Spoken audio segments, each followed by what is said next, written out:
Hi there, this is Molly Bruno. I'm here with ExP Realty. I'm a real estate agent and investor, and I also help landlords choose applicants for their apartments and houses that they're renting out. So I'm going to be talking a little bit about what are some things to think about when you're first applying for your first apartment. So your resume of basically your rental history, your income, your credit, these are all things that you present to an owner when you're looking to apply for your first apartment. So the biggest thing that you should consider is your credit history and also how much money you're making a month.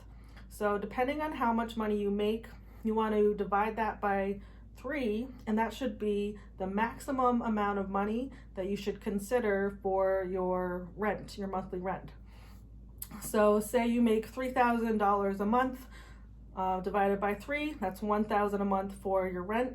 And you want to make sure that in your budget, you're putting your utilities, your internet, phone bill, everything else in there to make sure that you can also pay to live. So you don't want to be extending yourself too much just for your monthly rent, depending on how much you're making. So it's always a good idea to make more than 3 times your monthly rent. So just to keep an idea of how much you should be budgeting for your living expenses, it should be at least 1/3 of your monthly income, if not less. So it's always better to live below your means, and that way you can have more for savings, for emergency fund. And these are all things that will improve your credit overall, just because you're paying your bills on time. You have enough money to pay for emergencies. You don't have to put things on credit cards that you haven't planned for. So it's always a good idea. Say 5 or 10% is being held for your savings. So you might even say, what's a better number to consider for your living costs?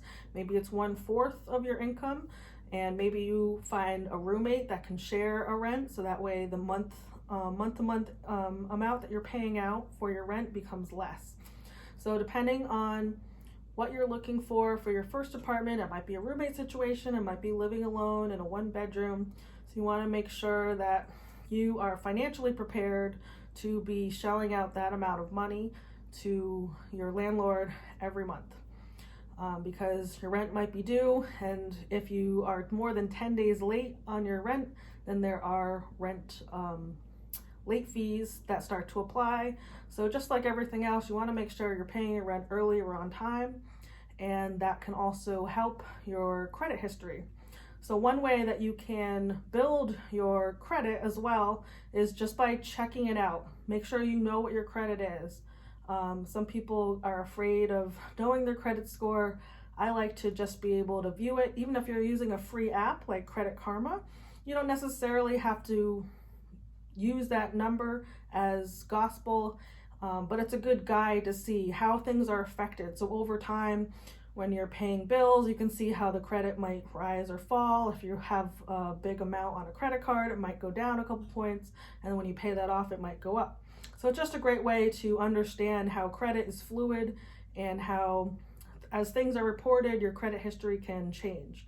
So if you haven't started using Credit Karma already, I recommend using it.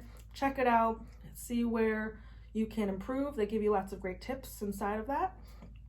And there's a lot of different other trackers for your credit score. So just use what resources are available to you. I like Credit Karma just because it's free and it's an easy app that you can just pull up on your phone. The other thing that you have to consider when you're putting your application in for a rental is any evictions, or if there are any criminal things on your background check.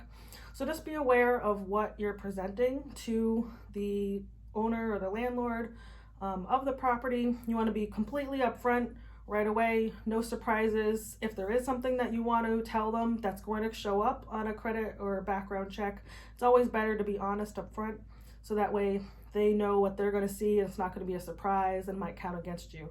So I always say it's a great opportunity to be transparent with when you're first applying, and that way they can work with you if they know what they're about to see that's going to come up on your credit report, and it might save you time and energy looking at places if they are certain that certain things won't pass for their application. So if you know of anything that's on there that you want to disclose up front, it's always a good idea.